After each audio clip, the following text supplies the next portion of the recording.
What's going on, guys? Teen Mechanic here. Today is kind of an interesting video because I thought I'd share a very interesting story. And really, in all honesty, I probably shouldn't be talking about this, but I'm gonna anyway because why not, right? I mean, hey, it happened and it's definitely worth having on the channel and keeping you guys in the loop. So, I haven't been, again, I think this is now becoming part of my intro, specifying that I haven't been diligent, rather, with content production, and I've been slacking off or whatever the hell. And it's unfortunate that that's the way it has to be, but it's true, and I want to change that. But anyway, with this, I guess is where it's going to start for now. So anyway, yeah. So anyway, this is a story of what happened to me last Friday. Now, I've told several people about this, and I have yet to make it public, but that's what I'm doing now. So anyway, I actually started to record a video of driving out to go get it. Now, I was going to pick up a vehicle. I was going to buy a vehicle. And this was on Friday, March 25th. And I saw this 1998 Dodge Ram 1500 for sale on Facebook Marketplace, and it was only, I think it was $2,700 or $2,750, and I was thinking, man, that's a pretty good deal for what that is. And I think it had 320,000 kilometers on it, so that's like 200 and I don't even know, just over 200, maybe. I don't even think it's quite 250, but anyway, miles. So anyway, I had been in contact with the guy, and I'll kind of save you from those minute details, but I had been talking to the guy for quite some time, probably about a day or two in advance, and I gave him a call, and we set it up, and I drove out. It was east of Didsbury, which, if you know Alberta, Didsbury is south of Red Deer, north of Airdrie, east of Olds, etc. Anyway, it's kind of I mean, you can pretty much get there from Highway 2, which is Queen Elizabeth Highway, by the time you get up there, Deerfoot, whatever. So anyway, it was actually about 25 minutes east of Didsbury. It was about halfway between Didsbury and Linden, and it was a farm, which is important for later. And I got there, and and keep in mind, this truck probably burned about a gallon of oil every month. It was bad. Like, this truck, it needed an engine. It needed work, it needed an engine. The transmission was good, but it needed an engine, and it was a 318 with a, I don't even know what trans that would have been. Everyone else would know. I'm not a Dodge guy. I'm really not. But anyway, so I get there and I look at this truck, and it's a bit rusty. It's it's definitely worse for the wear, and it runs okay. And I test drive it, and it feels very unsafe. But I buy it anyway. So what happened is I bought it for $2,000. And if you're wondering why I haven't introduced it yet, just keep listening to the story. So anyway, I bought it for $2,000, and it came with some fender flares. It was a nice truck. I drove it off of his property so I could get some cell service, so I could call my insurance company. And I was in this parking lot type thing, and I called my insurance company.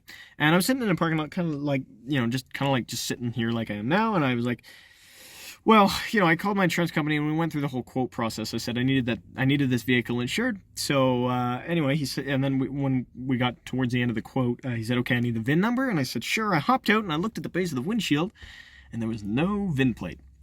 So it's like, well, okay, that's not good. So I open the door and I look in the door jamb, and there is no VIN sticker. There's no vehicle information sticker whatsoever.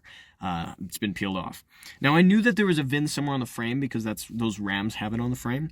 But yeah, I didn't check, because if you look behind the door hinge in the door frame, there's this little sticker that said Saskatchewan vehicle serial number. And that's when I started to panic, because I said, I have to call you back. And I hung up, and I called the seller back. And I'm very grateful that he didn't ghost me, because I asked him, what's the story with this VIN? And he said, oh, I forgot to tell you, it's been revinned. And I was like, oh, wow, okay. So this number I have then, will it work? And he's like, absolutely. You can insure it. I have it insured and registered right now, which the registration wasn't proven to me, but the insurance, he showed me his insurance, and he did have it insured. And he apparently did have it registered as a farm truck. That's a pretty important detail right there. So anyway, this vehicle had been revinned, and I had been on hold in that parking lot after I had hung up with the seller and called my insurance company back. I was on hold for probably 2 hours, and in different periods, 45 minutes here, 45 minutes there. It was really freaking annoying. And anyway, he had to get in touch with the senior team, my insurance agent, had to get in touch with the senior advisors and file a case looking into why this thing couldn't be VINed and what happened and if it's a hot vehicle or not. And like, it was a big problem. And they basically said, yeah, I'm not telling you we can't insure it, but it doesn't look good. I'll call you back. And I said, yeah, give me a call back. I'm going to see if I can work something out with the seller. So what I did is I went back to the seller's farm, which was not far. Like, really, I barely even left. I went back and I said, hey, I'm pulling back up. Are you around? I'd like to talk to you. And he said, yes. So I pull in next to my grandpa's truck that I had driven there. And I don't like to be this guy. And at the time, I was pretty gracious. I was grateful, like, that I could get the money back. I had said, are you open to perhaps a refund? And he gave me the whole, oh, I don't know kind of attitude. And I said, well, I feel bad. You would be really doing me a favor. My insurance company is giving me a hard time. And he said, yeah, I know what it's like to be 16, etc. So yeah, how about I give you a 3/4 refund? And I said, I kind of alluded to the fact that I wanted $2,000 back. And he said, okay, well, I'll tell you what. I can give you $1,700 back, and I think that's more than fair. And I said, well, I'll take it, because at the time, like I said, I thought that it was my fault. And anyway, so and another argument of his was he gave me some farm gas to get me, like, at least part of the way home. So it was purple, so I was just hoping that no one caught me with that and thinking I was stealing farm gas. But anyway, yeah. So that is kind of what happened. That's where I left it. And then I had looked into things and thought about it. And that vehicle was not a legal, registerable, insurable vehicle. And my insurance company wouldn't take it. And no registry. Really, I did call the registry. And they're like, oh, yeah, if it's been revinned, go with that. They would not accept that. There's no way. You know what? I should have gone there and I should have said, yeah, okay. Will your system accept this VIN, please? Please go ahead, register it for me. And she would say, oh no, I'm sorry, I can't. Because no registry in the right mind is going to accept a Saskatchewan vehicle serial number that hasn't been revinned. It was not a legal, formal VIN number that had vehicle information. My scanner wouldn't communicate with the vehicle computer. It was not a revinned vehicle. It had no VIN. It had a serial number that you could register as a piece of farm equipment. That's not reasonable at all. That's not a reasonable thing. I had gotten back in touch with him, and I said, I've looked into this. I've spoken to my lawyer. I've spoken to my dad, and we think that we need this money back. Long story short. And he was an absolute a-hole to me. He was disrespectful. I kept my cool. I didn't even raise my voice. I didn't even argue with him. Like, I was thinking, I did have some valid arguments, and I put them in the bank in case I needed to go to court. And I just kind of said, that's disappointing to hear. A couple of different times. And anyway, that's kind of where we left things for that. And that was on Sunday after the Friday. And I called him, and that's where we basically left it. And I said, well, that's disappointing. I guess I'm going to have to get a lawyer involved.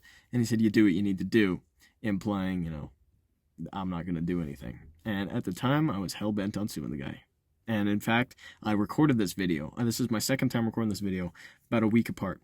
And in the first video, I actually kind of ended on the note that I've decided to sue this gentleman, and and make a case out of it. But no, like, really, I've kind of changed my tune on that.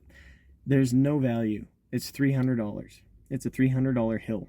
I'm not going to die on a $300 hill. At the end of the day, he scammed me. He took advantage of me, etc., whatever. I do have a claim against him.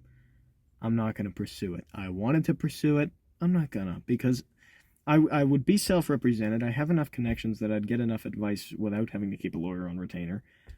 Do I really want to go through 2 years of court? Not really. So anyway, that is pretty much the story. I've left it at that. As you can see, I'm in the Matador right now. and I have fixed the carburetor. I rebuilt the carburetor. I didn't actually upload that video. The accelerator pump was bad at first, so that was an issue, although I had fixed that. I put or not accelerator pump. Well, that was why I rebuilt it, but it was the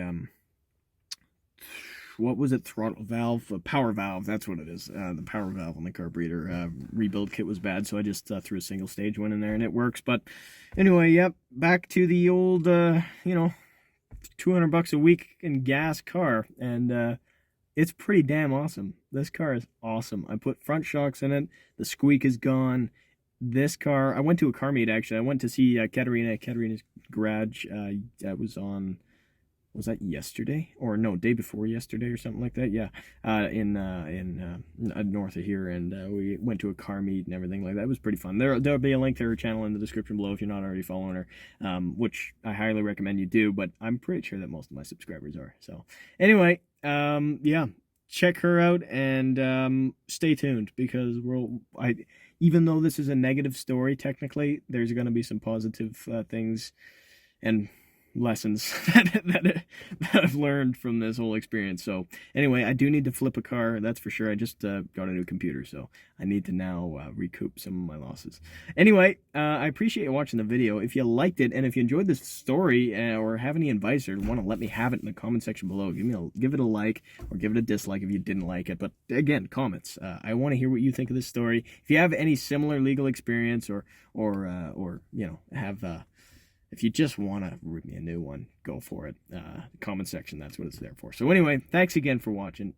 I'll see you in the next video. Let me know what you want to see also with this Matador, and I'll see you soon in the next one. Bye-bye.